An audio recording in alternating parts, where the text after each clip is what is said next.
going on, everyone? So we got to talk about Avantis here. As you guys can see, Avantis is still on that downtrend that we've been talking about. So you can see here 116 million in trading volume, which is pretty low for Avantis. And then you can see the market cap at 161 million. So anyways, let's talk about this. Remember, I'm not a financial advisor. None is financial advice. Let's go over Avantis. So we are down 3.9% in the last 24 hours on Avantis. We are down 44.7% in the last 7 days on Avantis. And then we are also down 50% in the last 14 days, but we're still up 43% in the last 30 days. So Avantis is, it's still technically up right now. But look at this pattern right here. So we went through this wedge pattern, right? And it looks a little bit different, right? It looks a little bit different. It almost looks like you could take this and move it up a little bit more. So as time goes on, it's starting to look different. So it was a symmetrical triangle, but now that I'm looking at it, it's kind of forming something more than a symmetrical triangle, right? This is the symmetrical triangle. Now it's kind of forming an ascending triangle, which is a bullish signal. So there's a possibility that it could be bullish.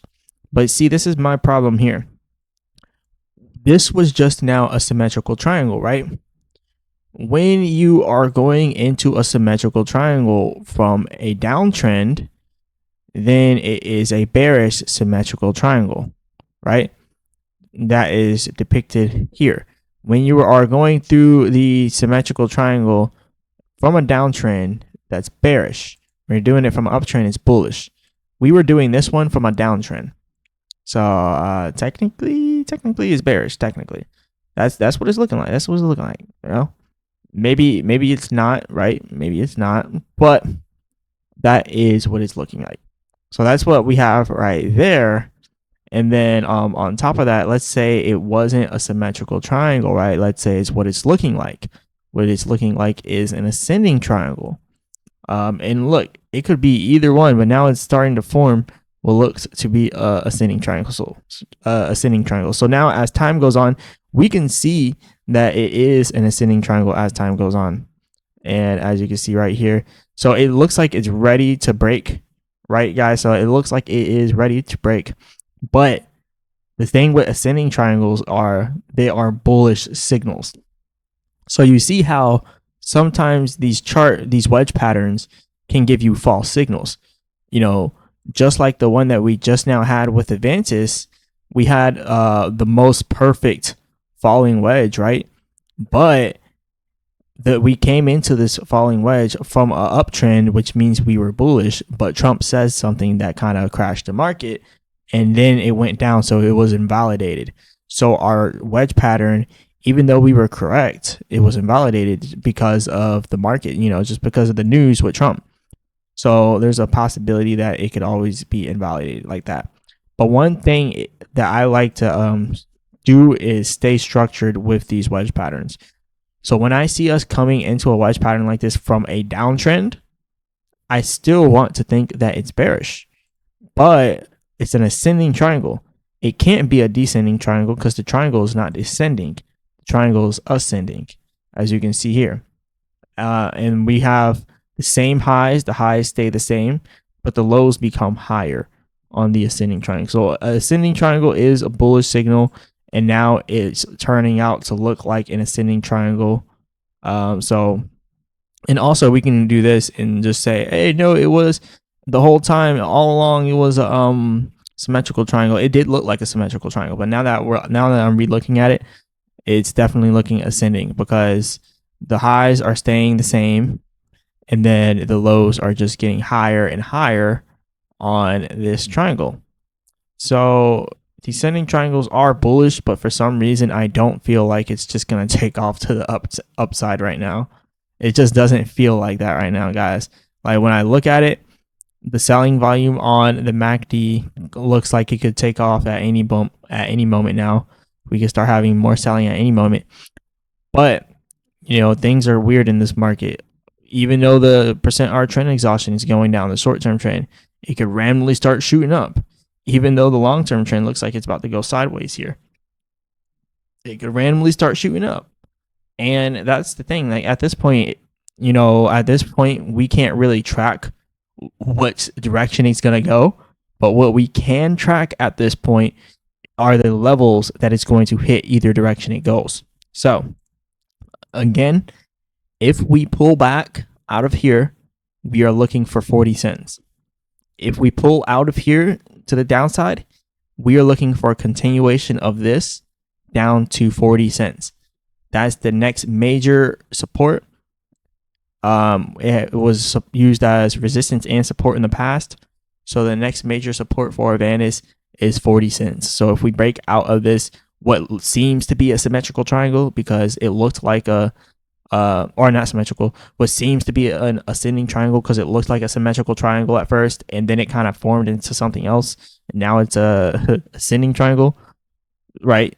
So if it does break out of this to the downside, we're looking for 40 cents, guys. 40 cents. All right. And I don't want to say if we break that, but if we break that, we're looking down here at 28 cents. And I know people don't want to hear about that, but you know, it is what it is. So yeah, that's pretty much what we got to wait for here with Avantis, guys. This is a pretty confusing chart that's going on right now, right? Because first our falling wedge gets invalidated by Trump, you know, crashing the market. We were supposed to break out. Actually, we were supposed to have a really nice breakout in Avantis, but we didn't. And then we crashed, and then we start to get this bearish symmetrical triangle.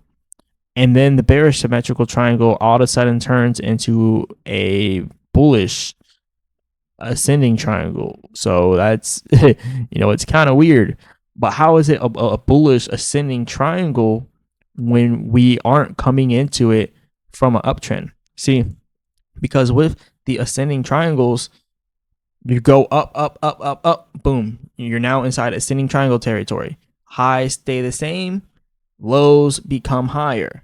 High stays the same, lows become higher, and then it creates the ascending triangle. So how in the world are we going to be like, hey, this is an ascending triangle when we're coming into it bearish? We're coming into it off of a downtrend. That's not typically how some ascending triangles go. So that's kind of why I'm questioning it, right? There's all types of false signals that can be put up into the market, and especially when you're dealing with Trump controlling the market. So I feel like there's going to be another rug pull, and I think people are not going to expect it. They're expecting everything to keep pumping, and everybody's saying, buy the dip, buy the dip. So I think that the whales are not going to completely buy at this level, and I think the whales are going to wait till the next crash, because that's really going to shake the weak hands out. Like, this crash shook out some weak hands, but all the YouTubers and influencers are like, buy the dip, buy the dip. So if there's another crash, well, then now what happens? Well, now what happens is all the YouTubers are gonna start telling people, it might keep going down. It might keep going down. When in reality, that second dip was the last. And look, this is what I'm talking about, guys. Like, Trump has too much power over the market. He crashed the market. Let's be honest. He crashed the market. This right here that we were doing inside of Bitcoin, I just want to break this down to you guys real quick. This channel right here, for starters, we were going through a channel and we were supposed to break out to the upside, right? As you can see here, this channel, this is a bull flag.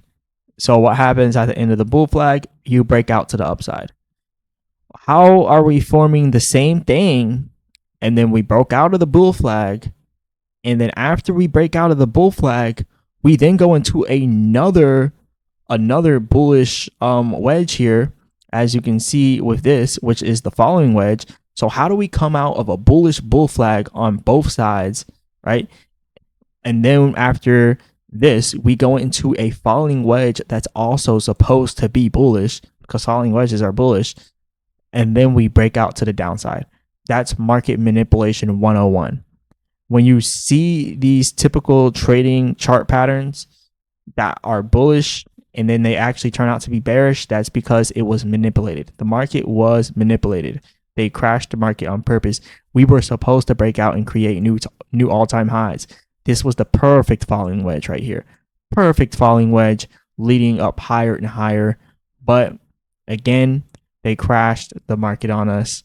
And they're probably going to do it a second time to shake out weak hands, or they might do it at a second time. I'm not 100% sure. Again, I'm not a financial advisor. None is financial advice, but anything can happen at this point. Lots of buying pressure on the 4-hour chart for that MACD. Lots of buying pressure there. And we kind of have mixed signals with the percent R trend exhaustion on Bitcoin. It does look like it wants to continue up to the upside, though. I will say that. But again, they can crash it again, even though we're seeing bullish signals. Bullish signals don't matter when you're dealing with market manipulators.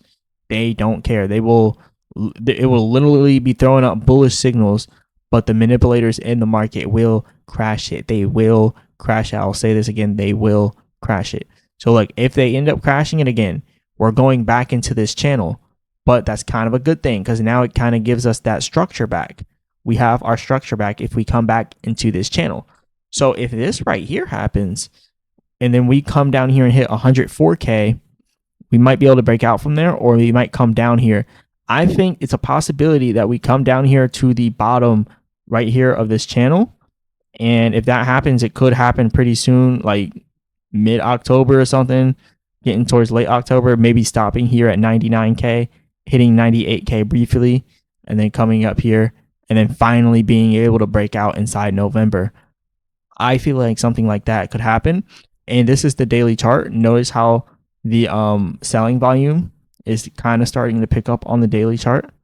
And then you can also notice on the percent R trend exhaustion, it's still actively pulling down, even though we kind of had a recovery. That is kind of the key here. You just look at it and it just looks like it's about to pull back again, guys.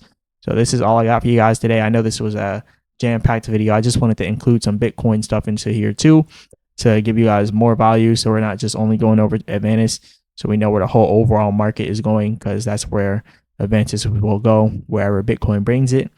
But yeah, this is all I got for you guys today. Remember, I'm not a financial advisor. None of this is financial advice. Anything can happen at this point, guys. Anything can happen at this point. Look at how the percent R trend exhaustion is going like a wave. You would assume that it's going to go back up on that third wave, just like how it did there, and continue to go up, right? And hopefully it does. The bullish indicators are showing that it could and that it should do that. But if they continue to manipulate the market, it will not do that. And what it will end up doing is something like this, if they manipulate the market. All right. So this is all I got for y'all guys today. Go ahead and become a member of the channel. Only $9.99 per month, guys. It's pretty cheap. And I'll go over it. Whatever you want me to go over, I'll make a video for it. Go ahead and do that. As always, I'll be back with another video.